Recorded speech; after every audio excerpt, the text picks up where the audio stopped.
Thank you, Ms Copsey. Mr Berger. Acting President, I rise to speak on the Commercial Industrial Property Tax Reform Bill 2024, a critical piece of tax reform for Victoria. In doing so, I'd like to first congratulate the Treasurer in the other place on delivering another budget that puts families first. In order to maintain a fiscal discipline, we've had to make some tough decisions. This is the hallmark of good governance, knowing how to make the tough decisions and when to make the tough decisions. We are continuing on with our nation-leading reform agenda, and this bill is nothing short of a critical reform for our state. This is a bill which helps modernise our state taxation system by gradually moving towards an annual tax on commercial properties instead of sticking by an inefficient commercial stamp duty. This will be done by the creation of New Principles Act, as well as amending several acts currently in force, including the Taxation Administration Act, the Heritage Act, the Land Property Act, the Retail Lease Act, the Sale of Land Act and the Valuation Land Act. We announced this once-in-a-generation change in last year's budget, which include changes to the payroll tax for businesses, changes to insurance duties and, of course, this tax reform for commercial and industrial properties. It's all part of our plan to reform revenue base away from stamp duty and towards a model which will promote business investment, growth and sustainability. What we announced was a transition away from stamp duty for commercial and industrial properties in Victoria to lower the barriers to investment by gradually moving these properties to an annual tax on commercial land. We said at the time that Victoria's economy would grow by about $50 million as a result of this reform, and it's not difficult to see why. Stamp duty for commercial and industrial properties was and is still one of the most inefficient taxes, driving up the costs and moving a business or investing in a local economy. What we're proposing instead is an annual tax levied on commercial and industrial properties in place of stamp duty at a rate of just 1% of the site's value. This tax will be introduced gradually and come into effect 10 years after the commercial industrial property enters this scheme. Commercial industrial properties will enter this scheme on the completion of their transaction, and then in 10 years and then on, or from then on, this new tax will apply in place of stamp duty. This tax reform will be, in effect, a tax cut of $266 million for businesses over the next 4 years and is estimated to add 12,600 jobs to the Victorian economy as well. Our reforms are building a stronger economy with more businesses creating more jobs. This is good for Victoria. Nonetheless, the opposition, with their impeccable economic insights, is calling out this tax proposal unnecessarily high and punitive. To them, the 1% annual tax was simply unacceptable, and in lieu of that, they proposed a radically different 0.8% annual tax. Acting President, I can't quite pinpoint how that proposed 0.02 percentage difference is going to supposedly whip a modest tax proposal from being what the opposition regards as unnecessarily high into an acceptable one. Perhaps it's this line of thinking that led their last government to drive the budget into deficit in stable economic times. If they were serious about growing investment in Victoria, they would be championing how the Allan Labor government is leading the way for stamp duty reform. They would be championing the reforms that we announced alongside this, such as the increased thresholds to the insurance duties and the payroll tax reforms. Instead, the opposition has decided to pick a fight over whether the tax should be 1% or 0.8%.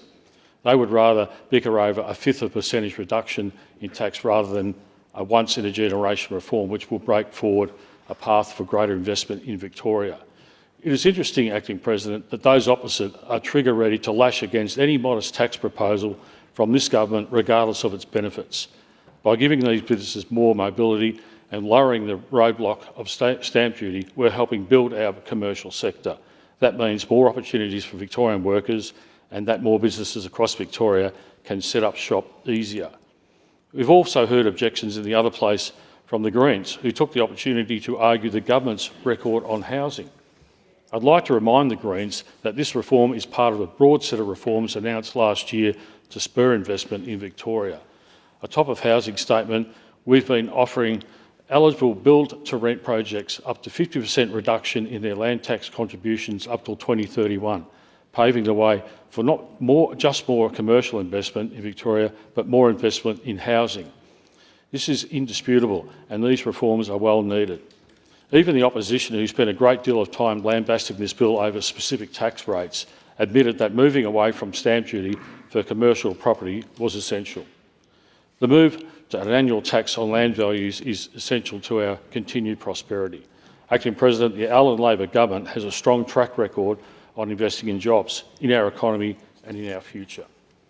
We've learned in this last budget that business investment in Victoria is going strong. Since the back end of 2020, we have seen nearly 40% growth in businesses' investment in this state, with 13% having grown in 2023 alone. That's more than the rest of Australia, who are averaging less than 30% in the same period. Employment growth is up 18% compared to the rest of the Commonwealth, sitting at just under 13%.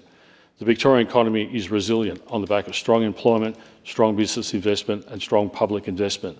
We are committed to continuing the reform agenda to make sure that we can find ways to make our economy more efficient, ensuring that commercial properties sold from the 1st of July will only have to pay stamp duty one more time. It means it will be easy to set up a business or move your business around Victoria. It will be easy to hire workers and easier to invest in your business's future. Since 2014, Victoria has created as many as 800,000 new jobs, and that's no accident. It takes initiative from government to invest in jobs and in businesses to grow an economy that delivers for Victorians. By making it easier to do business in Victoria, we will be helping them invest in thousands of jobs laid out in the budget. That's really what this bill is about, because what's good for small business in Victoria is good for jobs. Another aspect of this bill that makes it uniquely effective reform is thoroughly considered series of measures for transitional support. This transitional support is designed to ensure that this move from stamp tax is as smooth and effective as possible. Part of this is a transition loan that taxpayers can opt into. Taxpayers will have the option of paying their final stamp duty liability upfront or by using a government-facilitated loan. This loan will be repaid over 10 years by the taxpayer in annual instalments. The loan will be available for properties worth up to $30 million. This loan will do wonders for small businesses, freeing up capital to be put towards the improvement of their businesses. The transition loan is another example of the Allan Labor government reform that leaves everyone a winner. And I'd like to emphasise how this loan is entirely optional. Taxpayers subject to stamp duty have the reins on whether or not they want to pay it now or over 10 years. This decision is entirely in their hands. The transition loan program will be overseen by the Treasury Corporation, with matters necessarily to the running of the loan program to be determined by the Treasurer. This includes matters like criteria and key lending terms. The loans will be administered by the Treasury as outlined in the amendments that this bill seeks to make to the Treasury Corporation of the Victoria Act 1992. Now, I'd like to touch on how this bill was written. Those opposite claim the reforms in this bill introduces taxes that are too high and punitive. Well, that's a silly assertion. This bill was written following heavy industry consultation. The idea that we should be abolishing stamp duty has been a topic of public discussion for independent think tanks, industry groups and other stakeholders for some time. The resounding consensus, which I'm sure those opposite will agree, is that this move is a must. Industry experts like Quinton Killian, AOM, from the Real Estate Institute of Victoria, who stated that this reform shows a listening ear to the sector's call for change. Kath Evans from the Property Council referred to stamp duty as inherently destructive tax that discourages positive economic outcomes for the state, and then went on to praise the government's tax reform. Brendan Coates from the Grattan Institute spoke of the reforms last year, calling them very, very significant. It's clear that the industry is behind this bill and these reforms, but those across from us want to. Every part of this bill is therefore before us because it is consistent with the consultation advice that the government has sought from experts and stakeholders. That includes the rate of new tax being introduced. We just don't put forward reforms because we feel like it. The Allan Labor government reform agenda has been constructed through thorough community consultation. This is how Labor governments govern. This is why you can see a marked difference in the quality of governance under a Labor government or a coalition government, especially in Victoria. This bill is an important step in the Allan Labor government tax reform. Stamp duty is not serving Victoria as it should be. This new, broader land-based tax will be more efficient and better for Victorians. Other reforms to Victorian state revenue system have also been introduced from and since the last budget. It's been a big part of the Allan Labor government's platform. This goes back to the idea I spoke about earlier, making tough decisions. That's what all tax reform is. But it is important that we have a good government and Treasury in charge of introducing taxation reforms when it's needed. A good government and Treasury that can look at these tough decisions and deliver the outcome that is best for everybody. That's what the Allan Labor government delivers to Victorians. Taxes that deliver unique real-world outcomes like vacant property tax, which will encourage countless property owners to introduce new rentals onto the market. This will help ease housing pressures in Victoria, adjacent to the introduction of hundreds of thousands of homes across Victoria, courtesy of the housing statement. Tax reform under the Allan Labor government leaves everybody in Victoria better off. This tax reform isn't just about ensuring fairness in the collective of revenue that funds our essential services such as hospitals and police. It's about creating a tax system that promotes businesses, lets businesses grow and helps businesses thrive. This will forever change Victoria for the better. It will change Victoria by giving more opportunities for businesses to improve.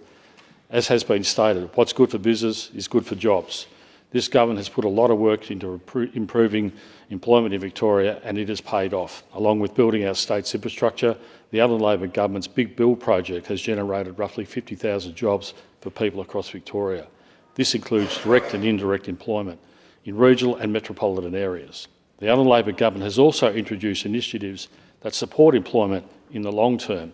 Programs like Free TAFE ensures that more Victorians have access to education and training programs needed to get qualification. This makes it easy for individuals to find employment. We've introduced subsidies to courses in the fields like nursing and early childhood teaching to give individuals who want careers in these fields a little more help in getting into the door, even offering grants to student teachers seeking placements in rural or regional areas. Whilst not tax reform, these programs and initiatives have still similar outcomes that this bill will deliver, and that's jobs. The Allan Labor government has also introduced the supportive programs and grants designed to support all small businesses and help them thrive. This includes the Made by Many Minds online network for multicultural women in business, which is proudly supported by the Allan Labor government. It also includes funding to flood-affected businesses and grants for business councils to invest in supporting the mental health of small business owners. This bill is just another demonstration on how committed this government is to supporting small business. Whilst discussing Small Business Victoria, I'd like to take a moment to commend my colleague and good friend in the other place, Minister for Small Businesses, Natalie Suleiman. As the Minister for Small Business, Minister Suleiman is deeply passionate about business in Victoria and is a very big believer of delivering reforms like those before us in this bill that improve conditions for small business in Victoria.